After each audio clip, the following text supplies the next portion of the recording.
I can hear my own breathing before I hear anything else.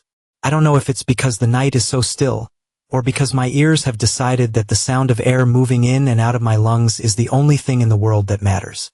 My pulse rises and falls in a long, heavy rhythm, like the tide. It takes me back to an evening from my childhood. I was 8 years old, sitting on the floor of our living room in Memphis, staring at a glass of soda on the coffee table while my mother paced the room. She'd just lied to my father about where she'd been that afternoon. He didn't believe her, but he kept quiet. He always did. I remember the taste in my mouth that night. Too sweet, too bitter. I remember thinking if I closed my eyes, maybe the lie wouldn't be there when I opened them. That was the first time I realized how powerful betrayal could be. It eats at you day by day. It never leaves. Not even decades later. I feel that same taste in my mouth now. And again I listen to my own breathing. Slow, forced, measured, trying to keep my hands from shaking. I'm gripping the edge of our dining table, leaning over the polished wood, picturing the small label I saw this afternoon. A cardboard box, black marker scrawled across it, Chris, a name that sure as hell isn't mine. The day started with me noticing her new shirt, bright red, hugging her figure in a way that felt meant for someone else's gaze. She said she was going out for a girls' day, maybe some coffee and window shopping, but she came back with a box she didn't bother hiding.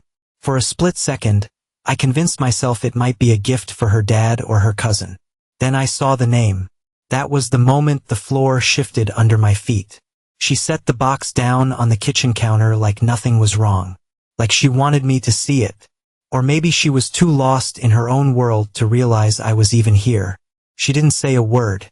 I tried to keep my face neutral, the same way I did as a kid when I'd watch my mother spin her stories. I learned early that if you show your anger, your pain, if you let them see you tremble, you hand them power. So I stood, knuckles tight, heart banging in my chest. I turned and I went to the garage. I felt that old bitterness as soon as I reached the car. Her car. The same one she'd been taking to work a suspicious number of times, judging by the mileage on the odometer. I opened the glove compartment, rummaged around, found the extra set of keys I knew she hid in there, just in case. Ran my fingertips over the worn edges. I thought about how many miles had been racked up in the last month. The last year. How many secrets traveled in those miles. I felt a slow burn starting in my stomach. Anger, sure, but also something deeper. A sense of being completely unmoored, like everything I'd thought was real, everything we'd built together was rotting from the inside out. I slammed the glove compartment shut. The door rattled with the impact, echoing in the stillness of the garage. My phone buzzed in my pocket. A text, but I didn't check it. I didn't care who it was. Right then, I was in that place where you float between action and paralysis, where your body is calling for vengeance, for something big and destructive, but your mind is blank, not sure which step to take first. Eventually, I just walked back into the house. She was in the shower. I could hear water running behind the closed bathroom door. I picked up the box. A smooth, professional sticker along the side read, "Custom Engravings." There was no reason to open it. The label gave me a perfect idea already. But I'm not a man who leaves loose threads. I pulled at the tape, peeled back the flaps, and stared at what was inside. A silver cufflink set and a matching bracelet, all in a foam cutout. Underneath was a small envelope, sealed with a heart-shaped sticker. I stared at that envelope longer than I cared to admit. I wanted to tear it open, see the words she wrote. No doubt some soft, playful promise she'd give him the next time they met. Or maybe pictures. Maybe something else. My thumb hovered over the heart sticker. I could feel my breathing again, heavy and slow. I let the envelope be. I closed the box. My breath came in a low hiss through my teeth, like I was bracing for a punch in the gut. I stood there by the kitchen counter, waiting for my mind to organize itself. The shower turned off. I heard rustling as she stepped out, footsteps going into the bedroom. The door opened a crack. She looked at me from down the hall. "You okay?" she asked. I took a moment before answering. She wore a towel wrapped around her, hair dripping at her shoulders. Despite everything, my eyes trailed down her collarbone. to the droplets of water sliding over the skin I once thought belonged to me alone. I pictured someone else's hands sliding down her sides, and I hated the image of my own imagination. I said, "Yeah," in a voice that sounded way too casual in my ears. I carefully placed the box on the counter, label facing away from me as if I could hide it. "Just remembered I got some things in the garage to sort out," I added, trying to fill the silence. She stood there, face unreadable. For a moment I thought she might come out with something, an excuse, a half-lie, but she didn't. She just disappeared back into the bedroom. A few seconds later, I heard the hairdryer. The normalcy of that hum was almost insulting. How was it that I felt like the world was falling apart, and yet everything looked so ordinary? The faucet dripped, the laundry machine beeped. Life kept on going, unchanged. I looked at the box again, reading that name in my mind, Chris, over and over, like pressing on a bruise to feel the sting. That's when it came to me.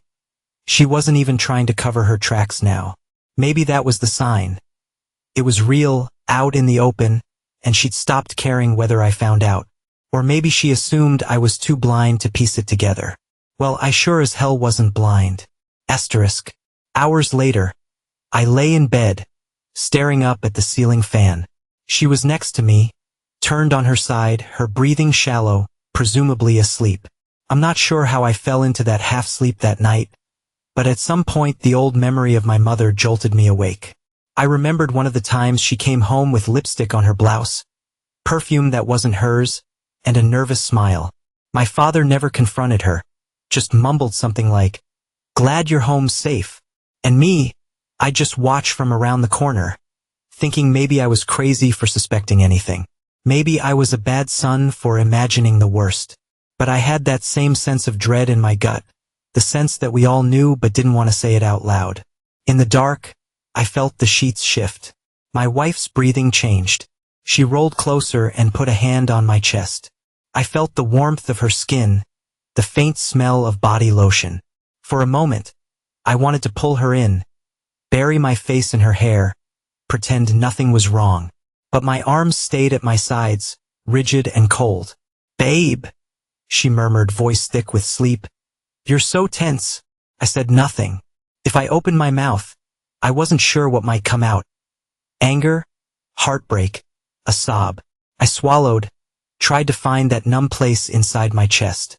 She slid her hand down, across my stomach, toward my thigh.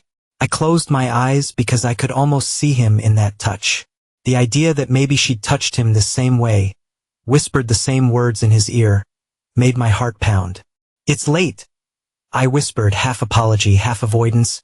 She let out a soft sigh, disappointed, rolled away. A minute later, I heard her breathing steady out. My fists clenched in the sheets until the tension hurt my knuckles. I thought of that stupid box in the kitchen, the name scribbled in black marker. I wanted to smash it, or fling it across the room. But a calm part of me, some leftover piece of the boy I was, the boy who learned to hide how much it hurt, told me, "Wait, watch, figure out how to use this knowledge." Asterisk. The next day, I went through my usual routine. Alarm at 6:30, coffee, a quick shower. She was already out. She told me she had a meeting, but I noticed she wasn't dressed in her usual business attire. Something more casual, sexier. I let it pass. I said, "Have a good one," with a forced grin that felt like it weighed 1,000 pounds. She barely looked at me, just grabbed her purse and left. I stared at our living room.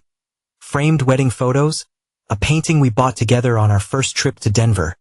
The marks on the wall from moving our furniture around every spring. This house was supposed to be our future, the place we'd grow old in. Now the walls felt too close, pressing in on me with the weight of everything unsaid. I ended up in the garage again. The hush in there was comforting. My old car, some dusty boxes of tools, an ancient lawnmower. My wife's car was gone. I leaned against the workbench, remembering how proud she was the day we bought her that little sedan. Brand new, fresh smell, seats pristine. Now it seemed tainted. Like the memory of her excitement was overshadowed by the knowledge that she'd used that same car to carry secrets and lies. She used to text me from that driver's seat, pictures of the coffee she'd picked up, or a silly snapshot of her messing around with the radio. Now I imagined her leaning back in that seat, phone in hand, maybe sending pictures to someone else. The mental image made my stomach twist. I paced for a while, letting anger swirl around me like a slow, poisonous cloud.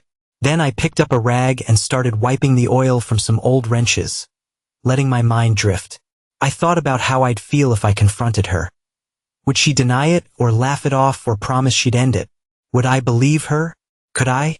Something about remembering my father's quiet acceptance kept me from confronting her that day. I suppose I'd inherited that stoic front. But it wasn't out of cowardice, not entirely. It was a sense of wanting a clear plan, a final, definitive blow. Because if this woman, my wife, was going to betray everything we built, I needed her to understand just how deep that betrayal cut. And I wanted to see her face when she realized I wasn't the same naive little boy who used to pretend lies were the truth. Asterisk. That evening, she came home around 8. I was nursing a beer in the living room. The TV was on some documentary about airplanes.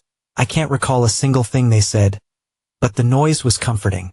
She walked in with a shopping bag, bigger than usual, and her cheeks were flushed.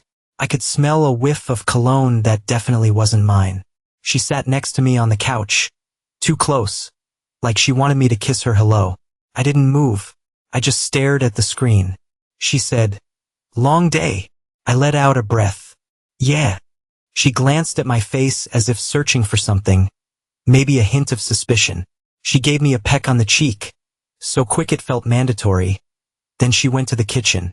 I heard the rustle of the plastic bag, the sound of her rummaging in the fridge.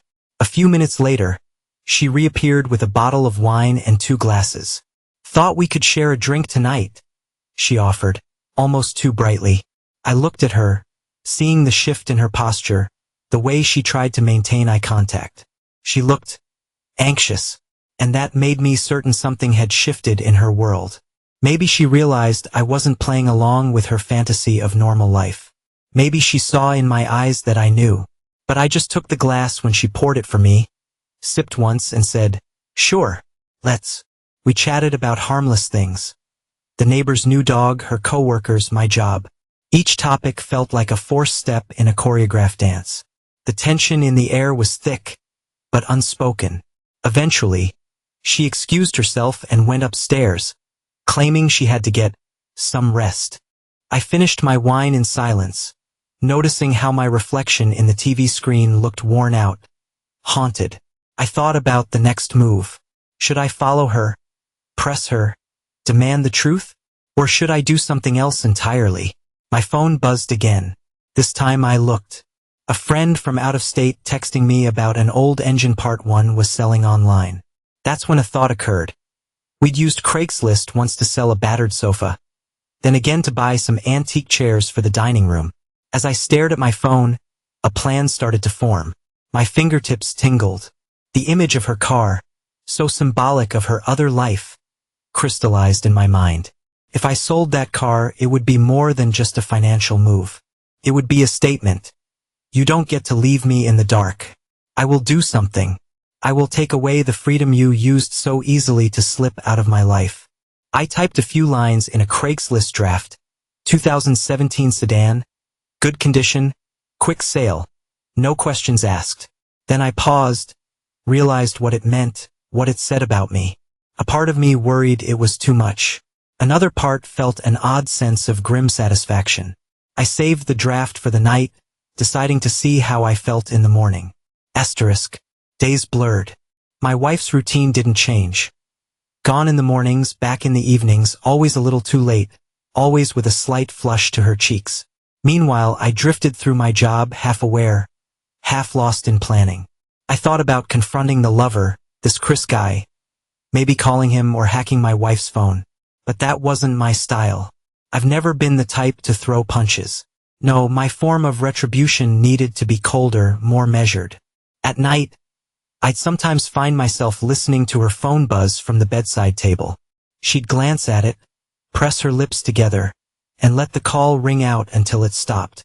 Then she'd exhale, roll away from me. I started spending more time in the garage, or locking myself in my small office, flipping through old receipts, old pictures of us smiling at each other. I was trying to spot the moment the distance started. Maybe it was always there. Maybe we just never admitted it. Asterisk. The day I put up the official Craigslist ad, I woke up earlier than usual, made a quick pot of coffee, and typed out everything. The car's details, the mileage, the price so low it almost felt like theft. Must sell immediately, I wrote. Owner can't maintain. I posted a couple of pictures I had from months back. The next couple of hours, I refreshed the listing, waiting for the first nibble. I don't know what I expected. Part of me thought, no one will buy a car that cheap without asking why. But then again, there are always people hungry for a deal, not caring about the backstory. By mid-afternoon, I had 3 emails. 2 sounded serious. By evening, I had a phone number. A man named Dean wanted to see it first thing tomorrow. I kept this to myself. She came home that night, found me sitting in the garage, rummaging around. She gave me a weird look when she saw the hood of her car propped open. Everything okay with the car? She asked, her voice tight. Yeah, I said in that too casual tone. Just checking fluids, making sure it's all in good shape. She hesitated, like a part of her was ready to question me. Then she just sighed and moved inside. I watched her walk away, hips swaying in those tight jeans she used to wear on date nights. Once, that sway would have stirred up warmth and desire in me. But now all I felt was a dull ache of resentment. That body, that face, that voice. Given away to another man's touch, another man's compliments. I closed the hood slowly, feeling a small surge of finality. Tomorrow, if everything worked out, that car would be gone. Asterisk. The sale happened faster than I thought. Dean showed up, gave a quick glance at the exterior, nodded. We agreed on a price that was borderline insulting to me, but I didn't care. I just wanted it out. The transaction took less than an hour, mostly because I already had the title, the spare key, everything. We stood in the driveway, signing papers on the trunk of the car. The sun beat down, and sweat pooled at the back of my neck. But my hands didn't shake. Not once. When it was done, Dean smiled. Pleasure doing business, he said. You sure you want to let it go for that little? I shrugged. Sure. Times change, priorities shift. He patted the roof, drove off with a grin so wide he looked like he'd won the lottery. I watched the taillights recede down the street, a strange hollowness in my chest. That was the car we once took on road trips, the car she used to drive me in when I wanted to take a break and let her have the wheel. I remembered the day we got it, how she leaned in to kiss me in the dealership parking lot. So happy that we could afford something brand new. All of it gone now in the time it took to sign a couple documents. I went back into the garage. The space where the car had been seemed huge, empty. I left it that way, refusing to park my own car in that spot. It felt like a small monument to the hole that was forming in my marriage. Asterisk. She came home that afternoon. I was in the living room, the TV off, the lights off, blinds drawn. I heard the door slam, then her voice pitched high. Where's my car? I stayed seated, elbows on my knees, staring at the floor. Martin. Her footsteps came closer. Where is my car? I looked up slowly. I sold it. Her mouth dropped open, eyes wide. First, no words, just raw shock. Then a burst of anger, like a switch flicked in her brain. What the hell do you mean you sold it? That's my car. You can't just... She stopped, fists clenched, face turning red. Are you insane? I watched her, my breathing slow and steady, that old training from childhood. I said nothing, letting her storm around the living room, fling her purse onto the coffee table. Why would you do this? She demanded. You can't just sell someone else's car behind their back, Martin. Her words hung there, furious, accusatory. But for the first time in a long while, I felt a cold calm. I did. She stared at me, lips parted like she was about to hurl a dozen more insults. Then her expression twisted. Is this about us? She managed, voice cracking. You couldn't have just talked to me? I stood, slowly, letting the tension seep into every motion. It felt cinematic, like the world was in slow motion. Talk to you, I repeated, voice low. What would I say exactly? That I found a box you didn't hide? That it had another man's name on it? That I've seen how you look when you come home? For a second, she looked truly cornered. Her eyes flicked around the room, like she was searching for a script that didn't exist. This is not. She let out a harsh breath, tried again. It's not what you think. I let out a short, bitter laugh. Oh no? Then by all means enlighten me. Her jaw worked, but no sound came. She turned away, pressing a palm to her forehead, as if that could block out reality. Finally, she spat out something about me being paranoid, about it being a gift for a cousin. Some excuse that rang hollow even to her own ears. I shook my head. I'm done listening to lies.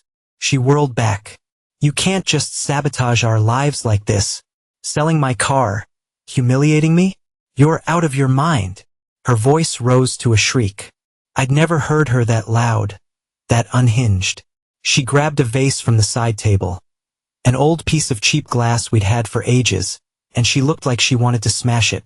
I took a slow step toward her, my eyes locked on hers. Go ahead, I said, my voice barely above a whisper. Break it if you want. It won't change the fact that your little secret's out. For a moment, I thought she might fling it at me. Instead, she set it down with a heavy thud, breathing ragged. Then she backed away, stumbling over the coffee table. You're pushing me away, she said, her voice trembling. I can't believe you'd go this far. I didn't move. I didn't speak. I just let her words hang there. Let that quiet tension fall between us like a wall. We both knew what was happening. The marriage we'd built was shattering, piece by piece, lie by lie. Asterisk. She spent that night in the guest room. I heard her crying behind the closed door. I wanted to feel pity. I wanted to feel sadness, even longing. Instead, I felt numb, except for the occasional burn of anger that flared in my chest. I didn't sleep much. Every time I closed my eyes, I saw that cardboard box, saw that name, saw in my mind's eye her with him, maybe in a motel room or in his fancy studio or in the passenger seat of that damned car. Imagining his hands on her waist, her lips parting in a sigh meant for him. My teeth ground together until my jaw ached. Asterisk. In the morning, she came downstairs, hair a mess, face blotchy from crying. She'd thrown on some old sweatpants and a hoodie, not bothering with her usual routine. She mumbled something about needing to go out. Need a ride somewhere? I asked mildly. The glare she gave me could have cut glass. She grabbed her purse, dug around for her phone, and walked out the door. I heard her calling a friend, asking for a lift. I closed my eyes, feeling a wave of exhaustion. Part of me wanted to run after her, say something to break the stalemate. But I stayed where I was, hands jammed in my pockets. We'd gone too far for easy words. I heard the friend's car pull up, the muffled conversation, then the engine fading as they drove off. Alone in the house, I found myself remembering the day I told my father I'd gotten engaged. He was already frail from years of heart trouble. He looked at me with a faint smile, pressed a hand to my shoulder, and said, "Just don't let yourself get blind." At the time, I thought he was talking about money or the stress of a new life. But maybe he saw something in me, that same acceptance he'd once shown my mother, and worried I'd go numb in my own marriage. Well, no more numbness. I'd made a statement by selling the car, but the anger was still there, pulsing in my veins. This woman who slept in my bed had given her heart, or at least her body, to another man, and I was left with the scraps of what we used to have. Asterisk. She returned hours later, stepping inside with that same friend in tow. I stayed in the dining room, leaning against the table. Her friend's eyes flickered to me nervously, and I realized that I recognized her from a few times they went shopping together. She gave me a forced smile, then turned to my wife. "I'll just wait in the car," she muttered, making a quick exit. I studied my wife's face. There was a forced calm in it, like she'd reapplied her mask. "I need to pack some things," she said quietly. I raised an eyebrow. "You leaving?" She swallowed. Just for a bit. I need space, Martin. I can't breathe here. A small part of me wanted to laugh. She couldn't breathe here in this house we built together, because of what exactly? Her own guilt? But I didn't laugh. I nodded once, stepping aside as she moved upstairs. I could hear drawers opening and closing. I didn't follow. I stayed downstairs, letting the minutes drag. My mind felt oddly blank, the adrenaline from the confrontation mostly spent. There was a sense of inevitability. She'd share her version of the story, claim I was erratic, that she chose to walk away, painting me as the cause. And maybe that was fair. Maybe it was easier for her to say I'd lost my mind, to avoid admitting she was cheating. She came down with a small suitcase, hair pulled back in a messy ponytail, face set in a grim line. Our eyes met, and for a fleeting second, I saw a flicker of regret or sadness. But it was gone as quickly as it appeared. She opened her mouth to speak, closed it, then turned and walked out. The front door clicked shut behind her. I listened to the engine start, the friend's car pulling away, and then silence. A suffocating silence, thick and heavy. Asterisk. Over the next few days I didn't call her. She didn't call me. I went to work, came home, repeated. The emptiness in the house felt even larger than before. Like every piece of furniture was shouting her absence. I tried to focus on practical matters. Bills, groceries, the fact that I should probably start thinking about what came next. But my thoughts circled back to that box with the name Chris. To the missing puzzle pieces of how, when, why. Some nights I'd lie awake, imagining them tangled in bed, imagining the quiet moans that used to be mine to hear. And I'd feel the sting all over again. A mixture of heartbreak and rage. Couple times, neighbors asked me where she was, if everything was okay. I just shrugged, mumbled that she was visiting family or something. It reminded me of how my father used to brush off questions about my mother's whereabouts. The parallels made me nauseous. Eventually, her parents called. I recognized their number on the screen, debated not picking up, but in the end, I answered. Her father's voice was stiff. "Heard you two are having some trouble," he said. "She came by, spent a couple nights with us." "Yeah," I said. No explanation. I didn't know him that. He sighed. "She says you sold her car. Son, that's not typical behavior. Are you all right?" I almost laughed. "I'm fine," I lied. "We have some problems. That's all." He cleared his throat. "Well, if you need to talk." "Thanks." I cut him off. "I appreciate it." I didn't. I just wanted to end the call. When I hung up, I felt a rush of relief. At least she was safe somewhere. Part of me had worried she'd run off with the lover, but apparently not yet. Maybe she was easing her family into that story. Maybe she was telling them I was the bad guy, that I was controlling or paranoid or unhinged. Let them believe what they want. Asterisk. I found out about the final straw in a stupidly mundane way. A coworker I barely knew asked me if I was all right. Said he'd seen my wife around town with a friend. Asked if we were separated. I brushed it off, but it felt like a punch to the gut. She wasn't even hiding it now. That night, I discovered I couldn't stay in the house anymore. The walls felt haunted by every memory of her. I grabbed a handful of clothes, my laptop, and headed to a cheap motel on the outskirts of the city. It was the kind of place with a flickering neon sign, a cramped front desk, and hallways that smelled like stale cigarettes. But it was quiet, and it wasn't home. I needed not home. For hours, I lay on the lumpy mattress, half listening to the traffic outside. My phone buzzed occasionally with texts, work, a friend checking in, a spam message. Not a single one from her. I was torn between wanting to hear from her and dreading the possibility. This limbo was excruciating. At some point, I drifted into a restless sleep. Dreams twisted around my mother, my wife, and a faceless figure that might have been Chris. In the dream, they were all laughing at me, pointing fingers. I woke with a jolt, sweat cooling on my forehead, my heart pounding like a hammer. My breathing again was loud in my ears, that ragged inhalation and exhalation that told me I was still alive, but maybe just barely. Asterisk. A few days later, she turned up at the house unexpectedly. I'd gone back to pick up some mail, water the plants, keep the place from looking completely abandoned. When I opened the door, she was there in the living room, rummaging through a drawer, presumably looking for something. My heart kicked in my chest, but I forced my face to remain impassive. "What are you doing here?" She spun around, startled. For a moment we stood there, eyes locked. She looked thinner, the dark circles under her eyes more pronounced. "I'm looking for some documents," she said in a hoarse voice. "We're not speaking, so I figured I'd do this quietly." I nodded, stepping aside so she could continue. She rifled through the drawer, found an envelope, tucked it under her arm. Then she paused, turned to me, expression guarded. "What are you going to do, Martin?" she asked softly. "About everything." I shrugged. "I'm surviving. That's what I'm doing." She swallowed, gaze flicking to the floor. "Are we done then?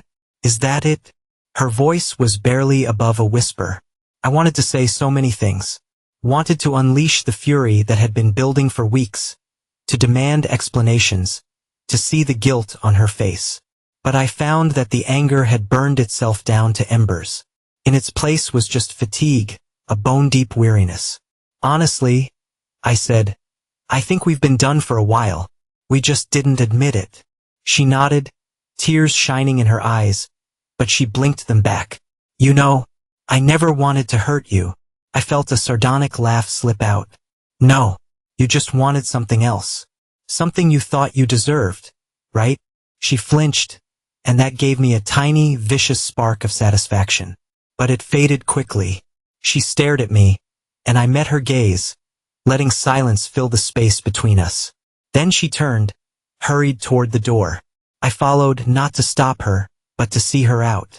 At the threshold, she paused, her head bowed. "I'm sorry," she breathed, so low I could hardly hear it. Then she was gone. Over the next few weeks, she told her friends that she left me, that I'd become distant and cold, that I was never there for her. I know this because one of her closest friends, who'd always been on the periphery of our circle, hesitantly told me she'd heard the story and wasn't sure what to believe.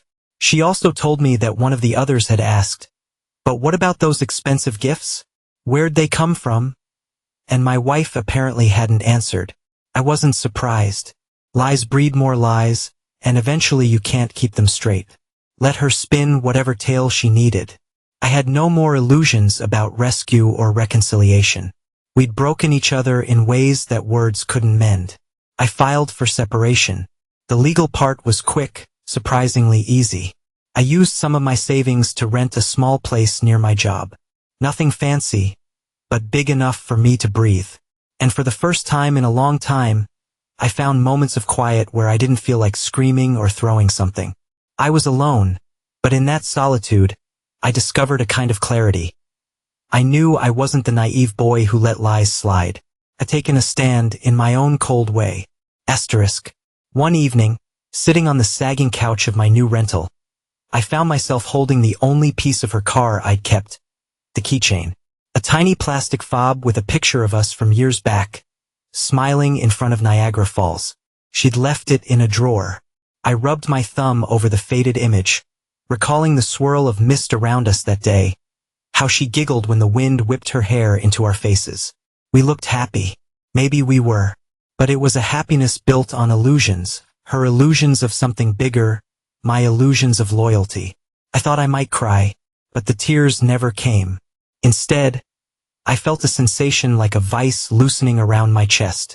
A faint relief, because the worst was done, wasn't it? She'd betrayed me. I'd responded with an act of revenge. And now there was nowhere left to go but forward. I closed my eyes, recalling the last words she said. "I never wanted to hurt you. The boy I once was might have believed that. The man I am now knows that wanting something more can tear apart what you already have, whether you intend harm or not. A lie is still a lie, no matter how gently it's told." Weeks passed. I put my energy into work, into small tasks around the rental, into phone calls with my mother that I tried to keep brief. She sensed something had shifted, but I offered no details. I was done with old wounds. I had enough new ones. One afternoon, after a long day, I stopped by the old house for the last time to collect some boxes. Things I'd left behind. A set of tools, some personal trinkets, old photos. It was nearly empty now. She'd taken some furniture. The real estate agent was scheduled to put it on the market next month. I wandered through the silent rooms, running my hand along the walls. In the master bedroom, I saw the faint outline on the carpet where our bed had been, where we'd slept side by side for years, where she once touched me with warmth, where she'd started to slip away into her secrets. I let out a shaky breath, hearing it echo back at me. My own breathing, slow and heavy, filling my ears the way it did whenever I was alone with my thoughts. I remembered how, as a child, that sound was both comforting and terrifying. Comforting because it meant I was alive, terrifying because it meant I had to keep living with the knowledge of my mother's betrayals. Now, that knowledge had come full circle in my own marriage. I carried my boxes out to the car, the late afternoon sun warming the driveway. I felt oddly calm. The rage had long since burned away, leaving behind a hollow acceptance. I was no saint, but I also wasn't the fool I once was. Maybe that was enough for now. Asterisk. A month later, I learned she'd moved in with Chris. A mutual acquaintance dropped the information in a casual conversation, unaware that it would slam into my chest. I nodded like it was nothing. But that night, in my small apartment, I felt the old bitterness coil through my gut again. I pictured their place, their shared bed, the box with his name on it resting somewhere on a dresser. Maybe that engraved bracelet was clasped around his wrist at this very moment. Or maybe he'd tossed it aside, the novelty worn off. I tried to let it go. Some days I succeeded. Other days, I'd catch myself dwelling on the details, driving myself mad with hypotheticals. I'd remember that day she came home smelling of cologne and wonder exactly what they'd done, where they'd been. My imagination filled in the gaps with images I wished I could erase. Then, one quiet evening, I sat in the apartment, no TV, no music, just the hum of the refrigerator in the other room. My phone buzzed. It was her name on the screen. My pulse jumped. I hadn't heard from her in weeks. For a moment, I just stared at it, deciding whether to pick up. Then I pressed accept and held the phone to my ear. She said my name softly, like she was testing the water. I said, "Yes," in a tone that felt lifeless. She hesitated. "I'm sorry for how things ended. I hope you're okay." The old me might have read into that, might have found a shred of hope or an invitation for some reconciliation. But I'm not that man anymore. "I'm fine," I said. "I hope you're all right too." A pause. "Yeah, I am." Silence stretched. Maybe she wanted me to ask about Chris or about her life. I wasn't going to. She cleared her throat. "I'm not calling to. Just wanted to say, I do think about you. Sometimes." I closed my eyes. I breathed, slow and deep. "We both have memories," I said quietly. "I've moved on from them. You should too." Her voice caught. "I know. All right, well, bye, Martin." She hung up, leaving me with that strange final echo in my ear. I let the phone slip from my hand onto the couch. My heart was beating faster, but not with longing or regret. It was something else. Maybe the last chords of the old life snapping free. Asterisk. Time passed. The sun rose and set, weeks turned into months. I signed the final papers for the house, parted ways with it cleanly. Life settled into a new routine. I started seeing a therapist, actually. A quiet woman with glasses who asked gentle questions that sometimes made me want to punch a wall. But over time, I found it helped to talk, to release the tension that had been stored in my muscles for years. I told her about my mother, how I learned not to show my emotions because I was afraid of giving anyone that power over me. I told her about my father, how he withered away under the weight of that broken marriage, how he never truly forgave or confronted the lies. And I told her about myself, about the moment I saw the box with that man's name on it, realized I was living the same story, the same role. She said, "But you chose a different ending, Martin. You took action, you stood up. That's not nothing."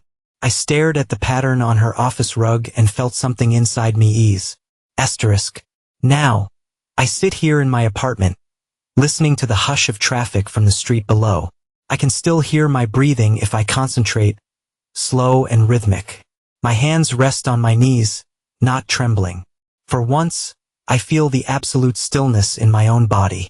I never thought that would be possible after the betrayal, after the months of seeing everything we had unravel. But there it is, a quiet steadiness. I remember the day I sold her car as vividly as if it were 10 minutes ago. The slight squeak of the pen on the paper, the handshake with the stranger, the swirl of dust as he pulled away. Part of me wonders if that was too cruel. Another part knows I would do it again. Because it was never really about the car, it was about reclaiming my sense of self when everything else felt fake. I taste that bitterness sometimes, thinking about the nights she was in his arms, the excuses she made. But it doesn't consume me the way it used to. It's like a scar, tender but closed. The anger has mostly receded, leaving behind a kind of resigned acceptance. And in that acceptance, a small seed of hope that maybe I can be something other than the man who let someone's lies dictate his life. I don't know who I am now, but I know I'm not the same guy who gave trust so easily, who let his marriage become a quiet battlefield of secrets. I've learned what betrayal tastes like. Metallic, cold, lingering at the back of your throat. I've learned that love, once broken, can't always be glued back together. Maybe one day I'll look back on all this and see it as a turning point, the moment I realized I had the strength to walk away from illusions. Or maybe it'll always just be that painful chapter when I sold my wife's car as an act of revenge. Either way, I won't pretend it didn't happen. I won't hide from it, because I've been hiding since I was 8 years old. Watching my mother come home in her perfume and lies, telling myself everything was fine. No more. I'm breathing slowly now, letting the air fill my lungs, letting it out in a measured stream. The night is quiet. I'm alone. There's an ache in my chest, but it's not the crippling kind. It's the kind that reminds you you're still alive. And for now, that's enough. I think about her sometimes, the way she used to smile in our pictures, the way she'd reach for my hand when we crossed the street. I think about how easily she let go of all that. Then I think about him, Chris, how he slid into our life like a whisper. I wonder if he ever feels guilty or if he's laughing in his new apartment, wearing that engraved bracelet, telling himself they were meant to be. Maybe, maybe not. Doesn't matter. I close my eyes. The final image I see is the box with his name, the cardboard flaps, the silver bracelet shining in the kitchen light. That's when I realize that memory doesn't slice me open anymore. It's just a memory, a real one, but not something that has power over me. I exhale and stand up from my chair. My hands are steady at my sides. I can do a lot with steady hands. There's nothing left to say, so I let the silence wrap around me.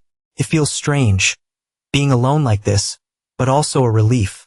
At least in this silence, there are no more lies, and my breathing, for once in my life, feels calm. No tremor, no quake, just the slow, deliberate rhythm of a man who finally knows he can survive.